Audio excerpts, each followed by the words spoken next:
우리가 TV 뉴스를 켜기만 하면 혹은 요새는 또 인터넷을 통해서 수많은 뉴스들을 접하는데 대부분의 소식이 살인과 강도와 간강과 뭐 이런 안 좋고 나쁜 죄악으로 가득한 그런 뉴스들을 접하게 됩니다. 얼마 전에 한국 뉴스에서는 한 사업가가 은행에 가서 환전을 했는데 은행 직원이 실수로 그 싱가포르 달러를 잘못 알고 10배로 환전을 해준 것이죠. 그런데 그 돈을 받아들고 아마 그것을 10배로 자신이 잘못된 환전을 받은 것을 알았던 것 같은데 그것을 몰랐다라고 이야기하고 끝까지 은행에 그것을 돌려주지 않고 그 돈을 잃어버렸다라고 해서 결국에는 사기죄로 재판에 기소돼서 넘어간 그런 사건이 있었습니다. 아직 결론은 나지 않은 일이지만 이와 같은 어떤 죄악과 그런 범죄, 남의 것을 탐하고 남의 것을 부당한 방법으로 얻으려고 하는 그런 모습이 정말로 인간의 죄악된 본성이고 그 본성으로 인해서 인간은 늘 언제나 나의 것이 아닌 것을, 남의 것을 탐하고 그것을 얻으려고, 그것을 빼앗으려고 하는 그런 죄악된 모습이 있는 것을 바라보게 됩니다. 오늘 십계명의 제8계명은 우리에게 명령합니다. 도둑질하지 말라. 예전 개혁성경에는 도적질하지 말라라는 그 계명을 우리에게 주시고 있어요. 이 말씀을 통해서 우리가 이 도둑질하지 말라라는 의미가 일반적인 의미로 어떻게 우리가 이해하고 적용할 수 있고 또 성경 가운데서 말씀을 통해서 얼만큼 우리가 이 말씀을 확대해서 우리가 또한 이해하고 적용하고 우리가 살펴볼 수 있을지 같이 한번 나누길 원합니다. 도둑질하지 말라라고 할 때 이 도둑질의 일반적인 그 의미가 일단 무엇인가 하는 것이죠. 사전을 찾아보면 우리 개역 개정 성경의 도둑질이라는 말과 이전 성경인 개역 성경에서 도적질이라고 번역한 두 단어는 같은 단어의 뜻으로 나옵니다. 남의 물건을 훔치거나 빼앗는 짓. 남의 물건을 빼앗거나 훔치거나 빼앗는 짓. 따라서 일반적으로 다른 사람의 돈이나 다른 사람의 물건을 강제로나 몰래 그렇게 빼앗고 그것을 훔치는 것을 도둑질이라고 이야기하는 것이죠. 이 도둑질의 개념은 근데 실제로 상당히 넓은 개념입니다. 그래서 법 안에서도 그리고 사전적으로도 이 도둑질 안에 몇 가지의 그런 개념들이 있어요. 가장 일반적인 건 뭐냐면 폭력을 행사해서 내가 가진 힘으로 남의 것을 강제로 빼앗는 것, 이것을 가리켜 강도짓이라고 이야기합니다. 그리고 또 몰래 남의 집에 들어가거나 다른 사람 몰래 누군가의 물건을 슬쩍 가져오는 것, 이런 것을 절도행위라고 하죠. 절도. 그리고 폭력을 사용하진 않지만 그 사람을 기만하고 속여서 그 사람이 실수로 자신의 것을 나에게 넘기게끔 하는, 이것을 우리가 잘 아는 것처럼 사기. 예, 이것도 도둑질입니다. 사기죄. 근데 우리가 또 한 가지 생각할 것은 무엇이냐면 법적으로는 문제가 없어요.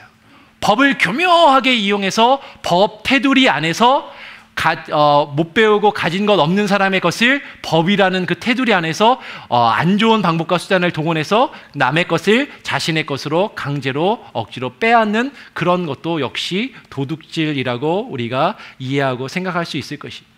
그래서 각 사람의 소유는 이 도둑질을 이해할 때 나뿐만 아니라 모든 사람이 가지고 있는 그 모든 것은 하나님께서 그 각 사람에게 허락하신 것이다라는 하나님의 주권과 하나님의 뜻을 우리가 인정하고 받아들일 때 우리가 나의 것뿐만 아니라 다른 사람의 것도 귀하게 여기고 그것을 존중할 수 있는 그런 마음을 가지게 됩니다. 우리가 하나님을 두려워하고 사랑한다면 하나님께서 각각의 사람에게 허락하시고 주신 하나님의 주권으로 하나님께서 허락하여 주신 그것을 내 것이냐 강제로 억지로 혹은 몰래 나쁜 방법을 이용해서 부당하게 가져오거나 그것을 가질 수 없다라는 것이죠. 잠언 9장 17절과 18절 말씀, 잠언 9장 17절과 18절 말씀은 그런데 이렇게 이야기합니다. 도둑질한 물이 달고 몰래 먹는 떡이 맛이 있다 하는도다. 오직 그 어리석은 자는 죽은 자들이 거기 있는 것과 그의 객들이 수월 곧 음부 깊은 곳에 있는 것을 알지 못하느니라. 어떤 미련한 사람이 이야기하는 것이죠. 야, 도둑질해서 마시는 물이 더 달고 주인 몰래 먹는 떡이 더 맛있다라고 이야기하는 것이에요. 근데 그 어리석은 자는, 그죠? 그렇게 도둑질하고 그렇게 어리석게 말하는 그 사람은 죽은 자들이 거기에 있는 것을 알지 못한다. 그리고 그의 손님들, 그의 말을 듣는 그 객들이 수월 깊은 곳에 있는 것을 알지 못한다라고 이야기합니다. 도둑질은 곧 죽음이고 죽음의 형벌에 해당하는 것을 또 우리가 발견하게 될 것입니다. 제8계명, 도둑질하지 말라라는 이 계명은 그냥 하나 딱 떨어진 계명이기보다는 우리가 앞으로 마지막 남은 두 계명, 9계명과 10계명, 거짓 증거하지 말지니라, 그리고 내 이웃의 것을 탐하지 말지니라라는 이 계명과 함께 연결되어서 이해할 때 더 바르게 이해할 수 있는 그런 말씀인 것이에요. 그래서 레위기 19장 11절 말씀, 레위기 19장 11절 말씀은 이렇게 이야기합니다. 너희는 도둑질하지 말며 속이지 말며 서로 거짓말하지 말며라고 그렇게 말씀합니다. 이 도둑질은 잘못된 것이고 그 도둑질한 것에 대한 대가는 반드시 치루어야 한다라고 성경은 우리에게 말씀하고 있어요. 우리 성경을 이번에 한번 다 같이 찾아서 읽어보겠습니다. 출애굽기 22장, 지금 출애굽기 20장 말씀이니까 성경을 한두 장 뒤로 넘기시면 출애굽기 22장 1절부터 9절까지의 말씀입니다. 그런데 1절부터 4절까지 먼저 교독으로 한번 읽어보겠습니다. 출애굽기 22장 1절로 4절까지 교독으로 한번 읽겠습니다. 제가 먼저 22장 1절을 읽겠습니다. 사람이 소나 양을 도둑질하여 잡거나 팔면 그는 그 소 한 마리에 소 5마리로 갚고 양 한 마리에 양 4마리로 갚을지니라.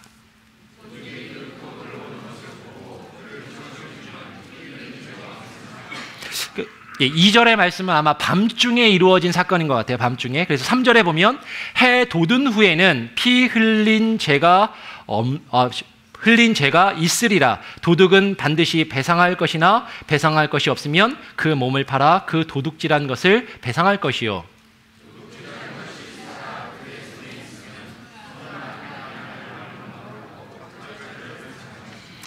오늘 말씀은 도둑질, 누군가 밤에 자신의 집에 몰래 들어와서 도둑질을 할 때 내가 생명의 위협을 느껴서 그 도둑의 생명을 해하게 되면 소위 말하는 정당방위로 이것이 인정될 수 있지만 낮에는 도둑이라 할지라도 그 생명을 함부로 해야서는 안 된다라고 이야기하면서, 그럼에도 분명한 것은 도둑질에 대해서는 반드시 그 도둑질한 내용에 따라서 5배 혹은 4배 혹은 2배로 그 도둑질한 것을 갚아야만 한다라고 이야기하고 있습니다. 조금 건너뛰어서 7절부터 9절까지 한번, 7절은 제가 읽고 8절 여러분이 읽고 9절을 함께 읽어보겠습니다. 7절, 사람이 돈이나 물품을 이웃에게 맡겨 지키게 하였다가 그 집에서 도둑을 맞았는데 그 도적이 잡히면 갑절을 배상할 것이요.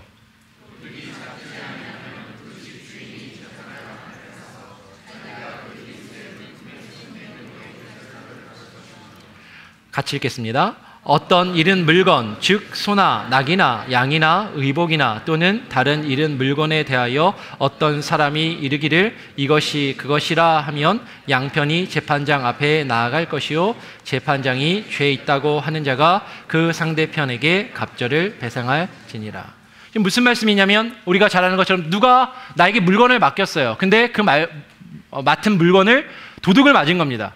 그랬을 때 그 물건을 맡긴 사람이 이게 정말 도둑을 맞은 것인지 아니면 물건을 맡은 사람이 몰래 감추어두고 돌려주지 않는 것인지 분쟁이 생겼을 때 그게 재판을 받아야 하고 그 재판의 결과에 따라서 반드시 그것을 배상하라라고 이야기합니다. 그리고 또 뒷부분의 이야기는 그런 것이죠. 내가 어떤 물건을 도둑을 맞았어요. 그래서 그 물건을 살려고 이제 중고 물품점에 갔는데, 동남아 가면 그런 일이 많다 그러죠. 그 물건을 도둑 맞아서 중고 물품점에 갔더니 내가 도둑 맞은 그 물건이 거기에 그대로 있는 것을 발견하는 그런 케이스입니다. 그랬을 때 이 물건을 내가 도둑 맞은 것이다 라고 누군가가 이야기하면 그것에 대해서 재판장 앞에 가서 재판을 받고 잘못한 사람이 그것을 반드시 배상을 해야 한다라고 성경은 이야기합니다.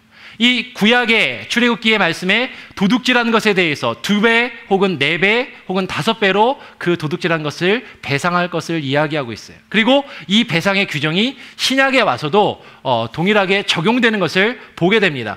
어디서 우리가 발견할 수 있냐면, 삭개오라는 사람이 예수님을 만나죠. 그리고 삭개오가 예수님을 만나서 회심한 다음에 예수님께 하는 이야기입니다. 그 얘기가 누가복음 19장 8절, 누가복음 19장 8절에서 보면 삭개오가 예수님께 이렇게 이야기합니다. 삭개오가 서서 주께 여짜오되 주여 보시옵소서, 내 소유의 절반을 가난한 자들에게 주겠사오며 만일 누구의 것을 속여 빼앗은 일이 있으면, 예전 성경에는 토색한 일이 있으면 내 갑절이나 네 배나 갚겠나이다 라고 이야기해요. 그래서 어떤 분들은 이제 삭개오 이야기를 처음 접하시는 분들은 와, 삭개오가 예수님을 만나서 얼마나 그 은혜가 뜨거웠으면 이 사람이 예수님을 만난 다음에 자신이 도둑질하는 것이 있으면 4배나 갚겠다고 이야기하겠는가라고 감탄을 놀라시는 분들이 있는데, 실제로 이 4배를 갚겠다라는 건 아까 우리가 읽은 출애굽기 22장에 있는 말씀처럼 이미 율법에서 규정하고 있는 것이에요. 그러니까 삭개오는 예수님을 만난 다음에 내가 누군가의 것을 몰래 훔치거나 토색한 일이 있으면, 빼앗은 일이 있으면 율법에 따라 내가 그것을 배상하겠습니다라고 이야기하고 있는 것이죠. 그런데 우리가 먹고 살다 보면 어쩔 수 없이 남의 것을 가져다가 훔쳐서 사용하는 생계형 범죄, 이런 것들이 한국도 그렇고 요새 미국도 종종 일어난다라고 그래요.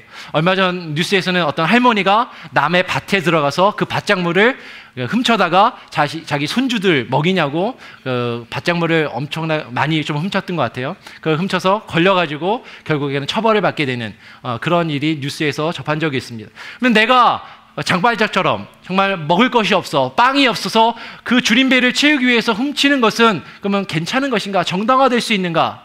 성경은 역시 그것도 있어서는 안 되는 일이고, 그런 일을 범했을 때는 반드시 배상해야 한다라고 이야기합니다. 잠언 6장 30절과 31절 말씀, 잠언 6장 30절 31절 말씀에 도적이 만일 줄일 때에 배를 채우려고 도둑질한 사람이 채우려고 도둑질하면 사람이 그를 멸시치는 아니하려니와 들키면 7배를 7배를 갚아야 하리니 심지어 자기 집에 있는 것을 다 내어주게 되리라 라고 이야기합니다. 내가 먹을 것이 없어서 남의 것을 훔치게 되면 사람들이 그를 불쌍히 여기고 동정할 수는 있고 그렇게 너무 심하게 비난하지는 않겠지만, 그러나 그럼에도 불구하고 도둑질한 것에 대해서는 반드시 그 책임과 대가를 지불해야 한다라고 성경은 우리에게 말씀하고 있다는 것이죠. 지금 나눈 이 내용은 일반적으로 우리가 남의 물건을 훔쳐서는 안 되는 것이고, 남의 물건을 훔쳤을 때 어떻게 성경이 우리에게 그것의 죄값을 치러야 하는지를 이야기하는 일반적인 그런 말씀의 율법의 내용입니다. 그런데 더 나아가서 도둑질하지 말라라는 이 계명은 이런 일반적인 계명보다 좀 더 넓게 우리가 이해하고 해석할 수 있다라는 것이죠.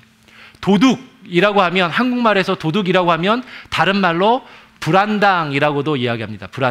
불안당의 뜻이 뭐죠? 안일 불자에 땀 한자에, 그죠? 무리당자를 써가지고 땀을 흘리지 않고 남의 것을 그냥 빼앗아서 그냥 편하게 사는 사람들을 가리켜 불안당, 곧 도둑의 심보를 지닌 도둑놈, 이렇게 이야기하는 것이죠. 그래서 도둑질이라는 것은 단순히 남의 물건을 강도질하거나 절도질하는 것뿐만 아니라 내가 정당하게 노력하고 수고하지 않은 것을 바라거나 그렇게 무엇인가를 얻고 정당한 대가를 지불하지 않는 것, 이것도 역시 도둑질의 개념에 들어갈 수 있다는 것이죠.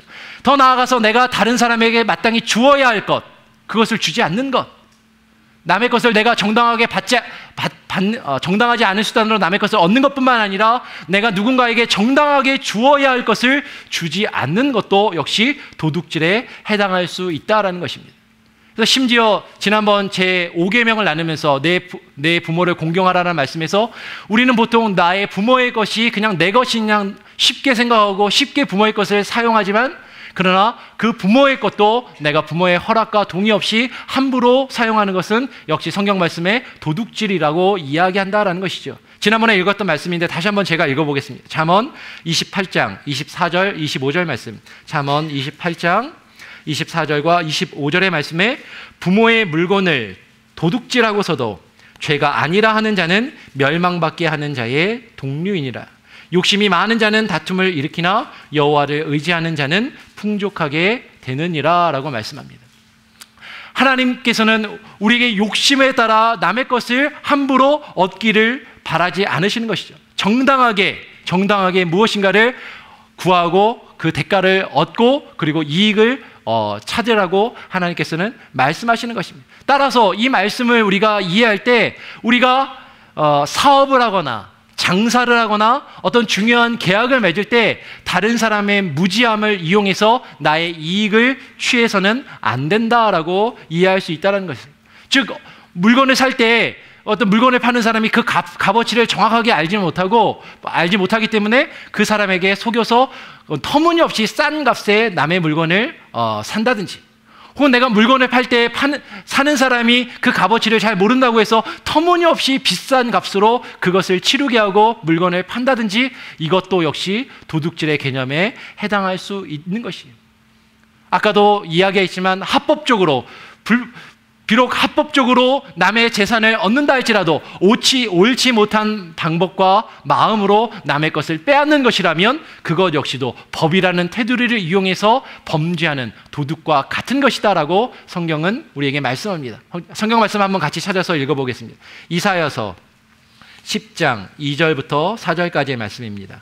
이사야 10장 2절부터 4절까지의 말씀, 제가 가진 성경으로 구약성경 979쪽에 있습니다. 구약성경 979쪽에 있는 이사야 10장 2절로 4절까지 말씀, 제가 2절을 읽고 3절은 여러분이 읽고 4절은 같이 한번 읽어보겠습니다. 제가 이사야 10장 2절을 읽겠습니다.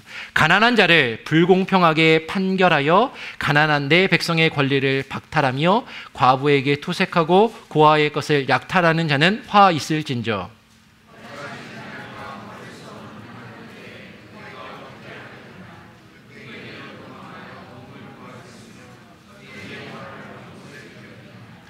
사절 함께 읽겠습니다. 포로된 자 아래에 굽으리며 죽임을 당한 자 아래에 엎드러질 따름이니라. 그럴지라도 여호와의 진노가 돌아서지 아니하며 그의 손이 여전히 펼쳐 있으리라. 법을 이용해서, 그죠? 재판이라는 어떤 수단을 이용해서 가난하고 힘없는 사람, 오늘 성경에는 과부와 고아라는 표현이 쓰여 있는데, 과부와 고아라는 것은 당시에 가난하고 힘없고 소외된 자들을 가리키는 대명사인 것이죠.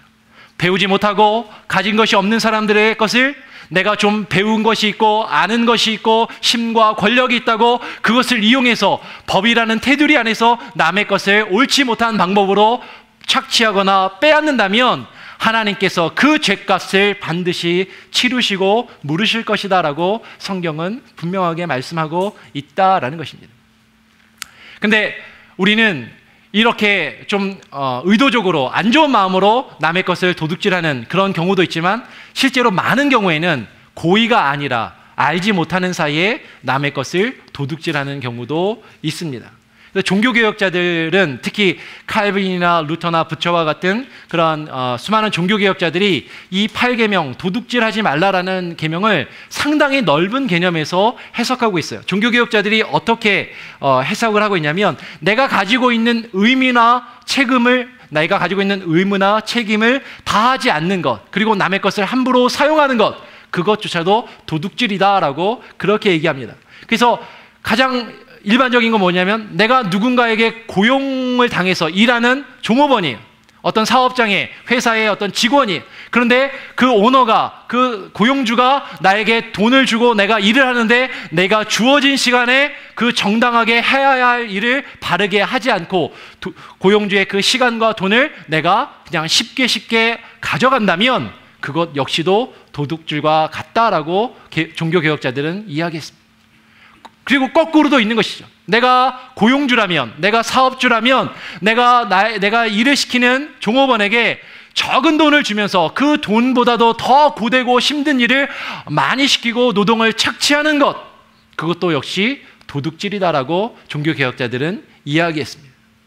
자신의 책임에 따라서 내가 누군가에게 반드시 해야 할 일, 내가 누군가와 약속한 일, 그것을 하지 않는 것 역시 도둑질이라고 그렇게 이야기했습니다. 심지어는 누군가와 시간의 약속을 맺었어요. 시간의 약속을 맺고 그 시간을 내가 지키지 않아서 누군가에게 금전적으로나 시간적으로나 그 사람에게 손해를 끼친다면 그것도 역시 도둑질이다라고 그렇게 넓게 해석하고 있는 것을 보게 됩니다. 또한 마땅히 누군가가 받아야 할 영광, 누군가가 마땅히 받아야 할 칭찬조차도 그 사람에게 주지 아니하고 그 사람에게 하지 아니하고 그것을 내 것인 양 가로채는 것, 그것도 역시 도둑질이라고 종교개혁자들은 그렇게 많이 해석하고 적용하였어요. 도둑질의 개념은 이렇게 넓은 의미까지 해석하고 우리가 이해할 수 있는 것입니다. 하나님에 대한 사랑이나 두려움이 있다면 이 계명을 우리는 다른 여러 각도에서 깊이 생각하고 적용할 필요가 있는 것이에요. 모든 사람이 가지고 있는 것, 각 사람이 각기 가지고 있는 것은 하나님께서 그에게 허락하신 것이다. 그 사람의 물질과 그 사람의 돈과 그 사람의 심지어는 시간과 그 사람의 영광까지도, 그 사람이 누려야 할 모든 것이 하나님이 허락하신 것인데 그것을 내가 함부로 빼앗거나 가로채거나 정당하게 주어야 할 것을 주지 않거나 정당하게 받아야 할 것을 정당하지 못한 방법으로 받는 것은 다 도둑질이라고 우리는 이해할 수 있다는 것입니다. 우리는 친구든지 원수이든지 간에, 나와 가까운 사람이든지 나와 사이가 먼 사람이든지 간에 그가 가진 것이 하나님께서 그에게 허락하신 것이라는 하나님의 주권을 온전히 인정하고 그 사람의 것을 그 사람에게 주어야 하는 것이에요. 그리고 그 사람이 그것을 바르게 가지고 그것을 누릴 수 있도록 우리는 도울 의무와 그런 책임이 있는 것입니다. 에베소서 4장 28절 말씀은 이렇게 말씀합니다. 도둑질하는 자는 다시 도둑질하지 말고 가난한 자에게 구제할 수 있도록 자기 손으로 수고하여 선한 일을 하라라고 이야기합니다. 우리가 알게 모르게 누구의 것을 빼앗거나 누군가에게 손해를 입혔다면 이제는 우리의 마음을, 태도를 바꿔서 좀 더 적극적으로 누군가를 돕고 누군가의 필요를 채워주는 그런 모습으로 우리의 태도를 바꾸어야 한다는 것이죠. 우리는 나 자신의 처지에, 내가 가지고 있는 것에, 하나님께서 나에게 허락하신 것에 만족할 수 있어야 돼요. 그리고 그것에 감사하고 다른 사람과 내가 가진 것을 비교하는 것이 아니라 그 사람이 가진 것을 그대로 인정하고 내가 가진 것에 하나님께 감사하고 또한 그것으로 내가 정당한 것을 누릴 수 있는 저와 여러분이 되어야 할 것입니다. 하나님께 대한 경외심을 가지고 다른 사람의 소유와 권리를 존중하라 라는 것이 이 8계명의 가장 기본적이고 핵심적인 내용인 것입니다. 근데 이 말씀은, 이 8계명은 그런데 더 나아가서 이웃의 것을 도둑질하지 말라라는 것을 넘어서서 하나님의 것을 도둑질을 해서는 안 된다라는 것으로 성경은 또한 우리에게 더 넓게 이야기하는 것을 보게 됩니다. 믿는 자라면, 하나님을 믿는 하나님의 백성이라면 마땅히 하나님께 드려야 할 것이 있는데 하나님께 드려야 할 것을 드리지 않는 것을 가리켜 도둑질이라고 이야기하는 것이죠. 말라기 선지자가 그것에 대해서 분명하게 이야기하고 있습니다. 말라기 선지자는 11조와 헌물에 대해서 이야기해요. 같이 한번 읽어보겠습니다. 말라기 3장 8절로 10절의 말씀입니다. 말라기 3장 8절로 3절의 말씀 제가 읽어보겠습니다. 사람이 어찌 하나님의 것을 도둑질하겠느냐? 그러나 너희는 나의 것을 도둑질하고도 말하기를 우리가 어떻게 주의 것을 도둑질하였나이까 하도다. 이는 곧 11조와 봉헌물이라.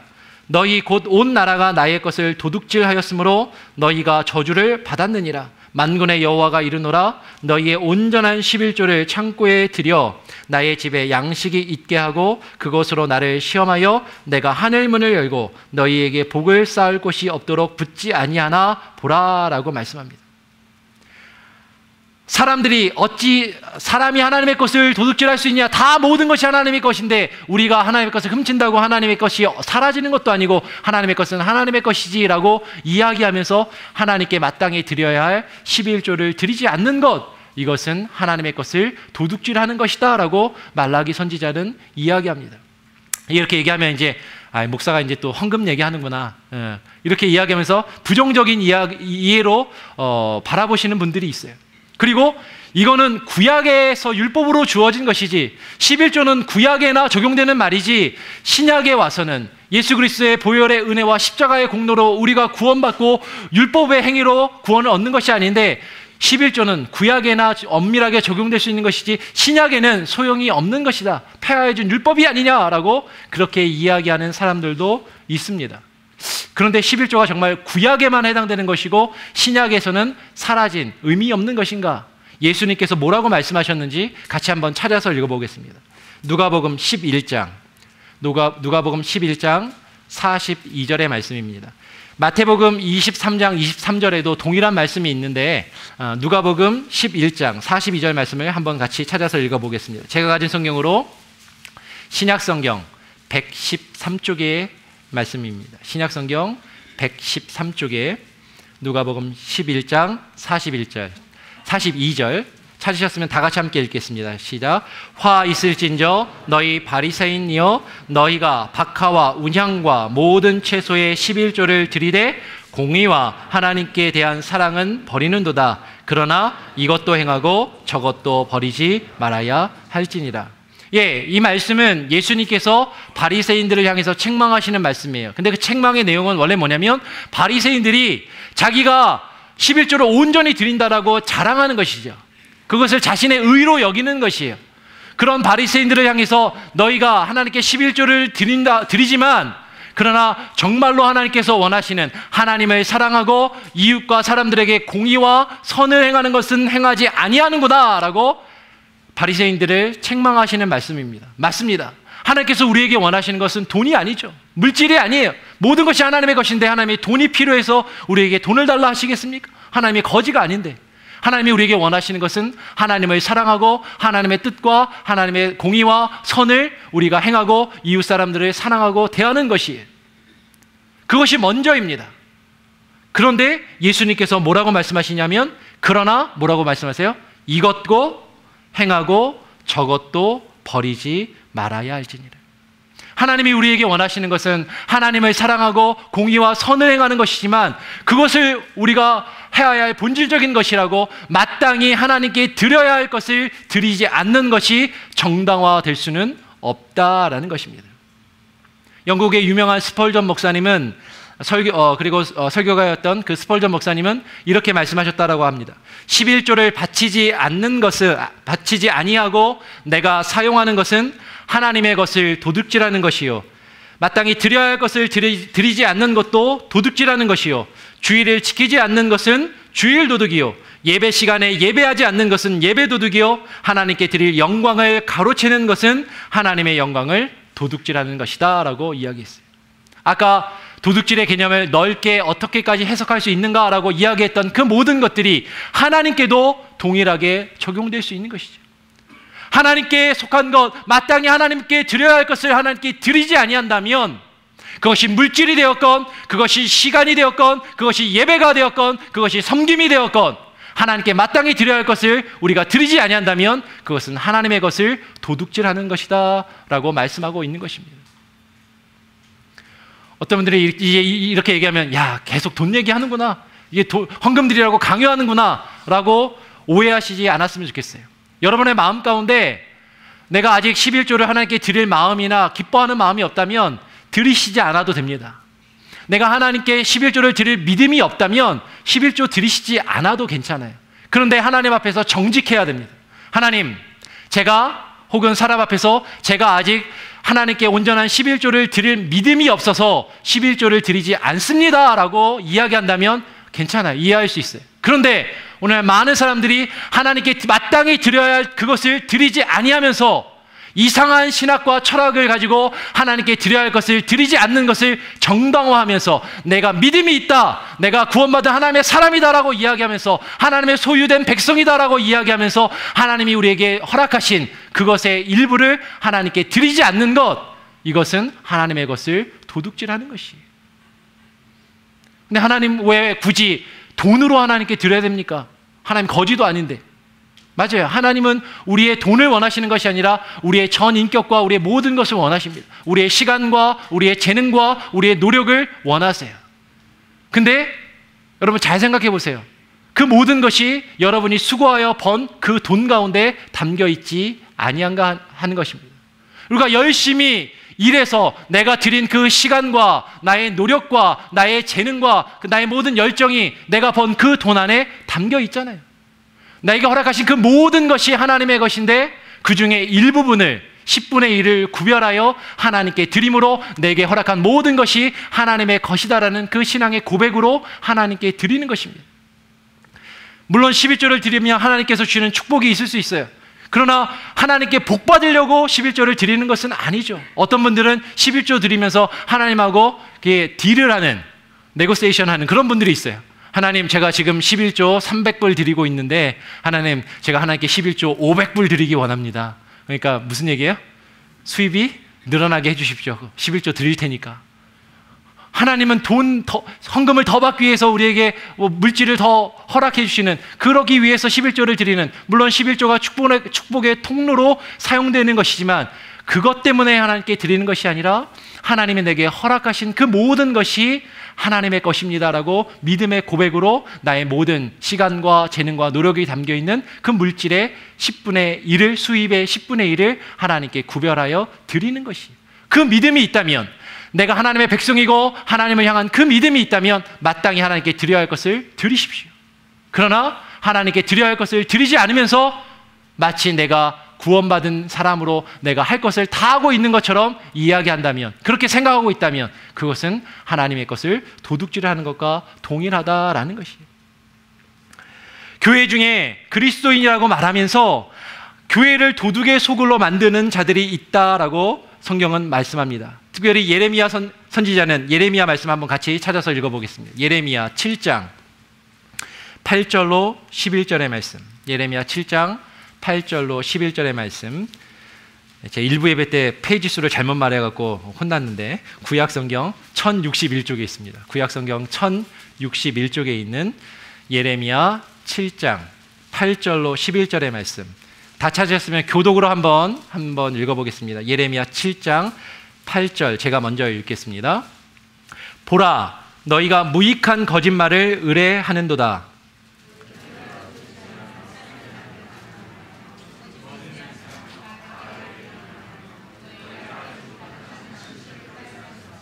내 이름으로 일컬음을 받는 이 집에 들어와서 내 앞에 서서 말하기를 우리가 구원을 얻었나이다 하느냐? 이는 이 모든 가증한 일을 행하려 함이로다.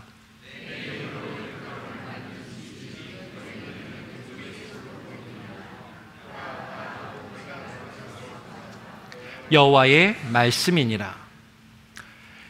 여호와의 이름으로 일컫는 이 집, 구약시대에는 성전일 것이에요. 그리고 신약에는 여호와의 이름으로 일컬음을 받는 이 집은 오늘 우리에게 교회라는 믿음의 공동체로 우리에게 주어졌습니다. 근데 이 집에 들어와서 하나님 앞에 서서 뭐라고 이야기하냐면, 너희가 도둑질하며 살인하며 간음하며 거짓 맹세하며 바알에게 분향하면서 너희가 알지 못하는 다른 신들을 따르면서도 하나님 앞에 서서 우리가 구원받은 하나님의 백성입니다 라고 이야기한다면, 그것은 교회를, 하나님의 성전을 도둑의 소굴로 만드는 것이다 라고 말씀하고 있어요. 우리가 그리스도인이라고 자처하면서, 하나님의 백성이라고 자처하면서 하나님께서 우리에게 하라고 말씀하신 것을 하지 아니하고 하나님께서 우리에게 하지 말라고 하신 것을 끝까지 행하면서, 하나님은 사랑의 하나님이에요. 하나님은 은혜의 하나님이다. 하나님이 우리에게 구원을 주신 그 구원은 결코 변개치 아니하심으로 내가 한번 얻은 구원은 결코 빼앗기지 않는다라고 이야기하면서, 하나님 앞에서 우리가 하나님의 백성으로서 마땅히 행해야 할 것을 하지 아니하고 우리의 죄악된 모습을 그대로 유지하고 있다면 교회를 도둑의 소굴로 만드는 것이에요. 오늘 예레미야 선지자는 이야기합니다. 이것은 이 모든 가증한 일을 행하려 함이니라. 우리가 하나님 앞에서 죄악된 모습을 그대로 가지고 있으면서 그것을 하나님의 뜻 안에서 그것을 제하여 버리고 사라지게 하기 위해서 정말로 애쓰고 수고하고 날마다 정말 주님 앞에 무릎 꿇으면서 정말 싸우는 영적인 전쟁이 우리 가운데 치열하게 있는 것이 아니라, 그리스도의 은혜, 하나님의 사랑이라는 그 포장지로 우리의 제약된 모든 것을 감싸서 하나님 앞에서 그것을 간직하고 있으면서 그것을 내버리지 아니하고 그대로 유지하고 있는 것은 뭐라고 말씀해요? 이 모든 것을 그대로 행하기 위함이다라고 이야기합니다. 그리고 하나님께서 그것을 바라보고 계신다. 여러분, 이것은 예레미야 선지자가 하는 말이 아니에요.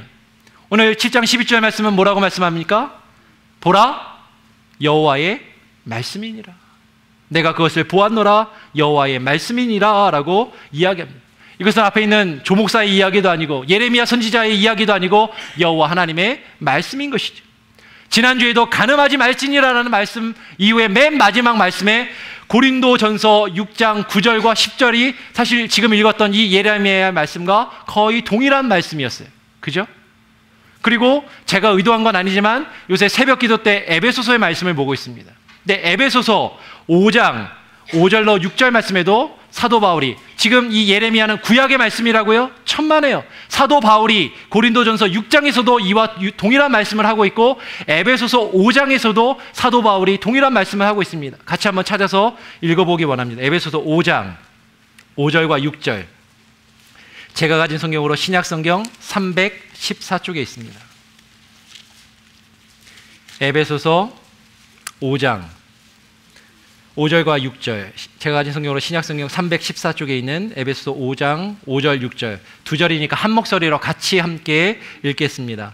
너희도 정녕 이것을 알거니와 음행하는 자나 더러운 자나 탐하는 자 곧 우상 숭배자는 다 그리스도와 하나님의 나라에서 기업을 얻지 못하리니 누구든지 헛된 말로 너희를 속이지 못하게 하라. 이로 말미암아 하나님의 진노가 불순종의 아들들에게 임하느니라. 오직 은혜로 믿음으로 구원 얻는다고 그렇게 이야기한 사도 바울이 하는 얘기예요. 지금 너희가 그와 같은 죄들을 계속 유지하고 있느냐? 그러면서 너희가 하나님께 구원받은 하나님의 자녀라고 말하느냐? 결코 너희는 하나님의 나라를 기업으로 소유할 수 없느니라. 여러분, 우리가 하나님의 백성이라고 이야기하면서 하나님의 자녀들이라고 이야기하면서 그 복음으로 우리의 모든 죄악된 모습을 포장해서 감출 수 있다고 생각하지 마십시오. 우리가 하나님의 자녀라면 하나님이 원하시지 않는 그 모습들을 제하여 버려야만 합니다. 특별히 더 나아가서 하나님의 이름으로 그리고 하나님의 말씀으로 하나님의 것을 도둑질하는 것에 우리는 주의해야 돼요. 제3계명에서 내 이름을 망령되이 일컫지 말라라고 이야기한 그 말씀을 우리는 과 더불어서 오늘 말씀을 함께 더 나누기 원하는 것입니다. 하나님의 말씀을 전하는 목회자는 순전한 말씀으로 순전한 마음으로 주의 복음을 전하고 그 구원의 진리를 왜곡하거나 혼잡하게 해서는 안 되는 것이죠. 말씀을 말씀 그대로 전해야만 합니다. 근데 사도 바울은 하나님의 말씀을 혼잡하게 하는 자들이 있다라고 이야기하는 것이죠. 고린도후서 2장 17절 말씀, 고린도후서 2장 17절에 우리는 수많은 사람들처럼 하나님의 말씀을 혼잡하게 하지 아니하고 하나님의 말씀을 혼잡하게 하지 아니하고 곧 순전함으로 하나님께 받은 것 같이 하나님 앞에서와 그리스도 안에서 말하노라. 사도 바울 시대 때도 역시 많은 사람들이 하나님의 말씀을 전할 때 하나님의 말씀과 그 복음을 그대로 전하는 것이 아니라 자신의 사상과 철학과 가치관으로 그것들을 그럴듯하게 포장해서 사람들에게 제시하는데 하나님의 말씀이 그렇게 혼잡해져서는 아니 된다. 하나님의 말씀이 순전함으로 말씀은 그 말씀 그대로 증거되어야 한다라고 이야기하는 것이죠. 그런데 많은 사람들이 하나님의 이름으로 하나님의 말씀을 증거하면서 하나님의 말씀을 거짓되게 도둑질하는 자가 있다라고 예레미야 선지자는 이어서 이야기하는 것이에요. 예레미야 23장 25절로 32절 말씀입니다. 예레미야 23장 25절로 32절의 말씀 제가 한번 읽어보겠습니다. 내 이름으로 거짓을 예언하는 선지자들의 말에 내가 꿈을 꾸었다고 말하는 것을 내가 들었노라. 거짓을 예언하는 선지자들이 언제까지 이 마음을 품겠느냐? 그들은 이 마음에 간교한 것을 예언하느니라. 그들이 서로 꾼 꿈을 말하니 그 생각인즉 그들의 조상들이 바알로 말미암아 내 이름을 잃어버린 것 같이 내 백성으로 내 이름을 잊어버리게 함이로다. 여호와의 말씀이니라. 꿈을 꾼 선지자는 꿈을 말할 것이요 내 말을 받은 자는 성실함으로 내 말을 말할 것이라. 겨가 어찌 알곡과 같겠느냐?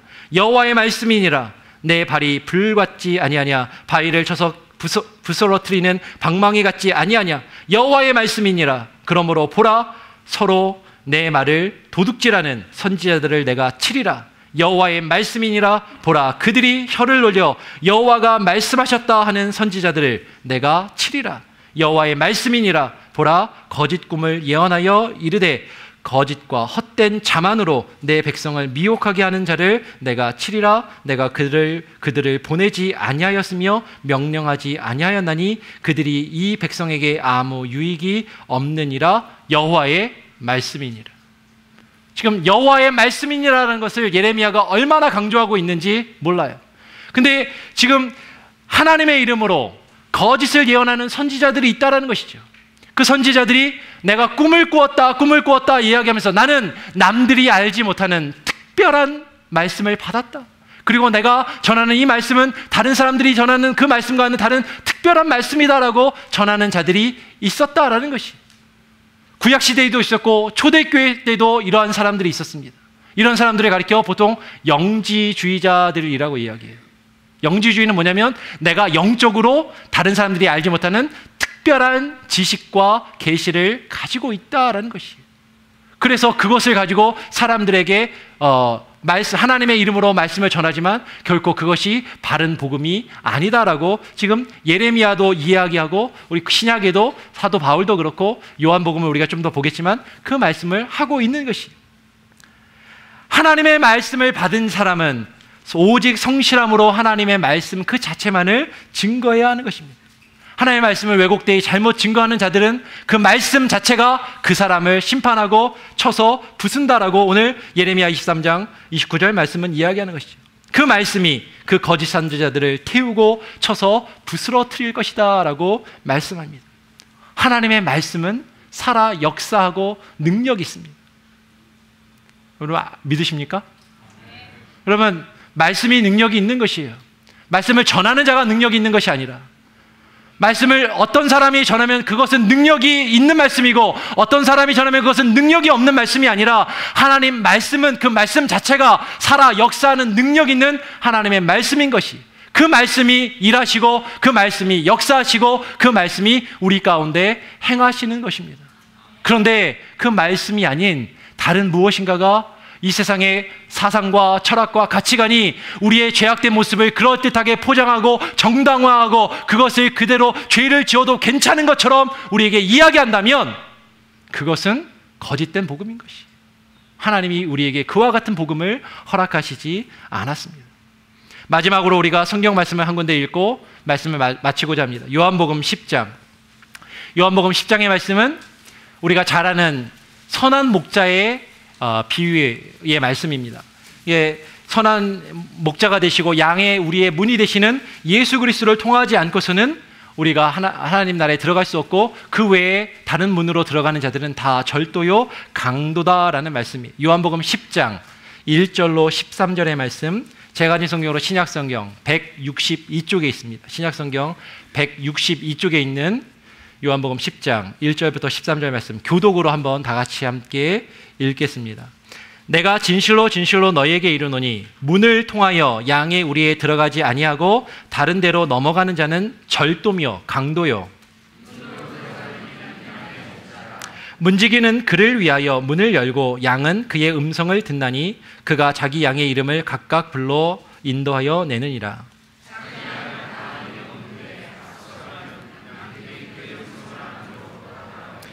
타인의 음성은 알지 못하는 거로 타인을 따르지 아니하고 도리어 도망하느니라.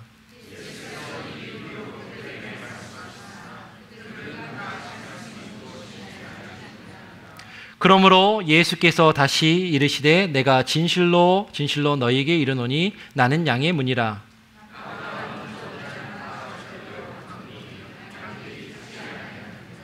내가 문이니 누구든지 나로 말미암아 들어가면 구원을 받고 또는 들어가며 나오며 꼴을 얻으리라.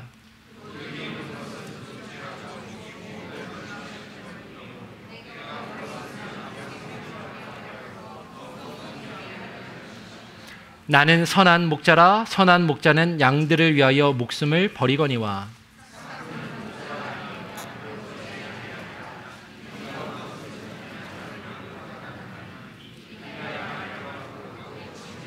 (13절) 함께 읽겠습니다.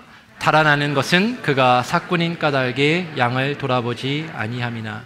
우리가 너무나도 잘 아는 비유의 말씀이에요. 근데 우리가 종종 많은 분들이 설교를 하거나 우리가 설교를 들을 때 어떤 것을 하고 들었냐면 이 비유가 어떤 좋은 목회자와 안 좋은 목회자를 구별하는, 비교하는 그런 말씀인 것처럼 우리가 설교를 하거나 들을 때가 종종 있습니다. 그런데 이 말씀은 우리가 잘 읽어야 돼요. 그것이 아니라 여기서 선한 목자는 누굴 얘기합니까? 오직 예수 그리스도를 이야기하는 것이에요.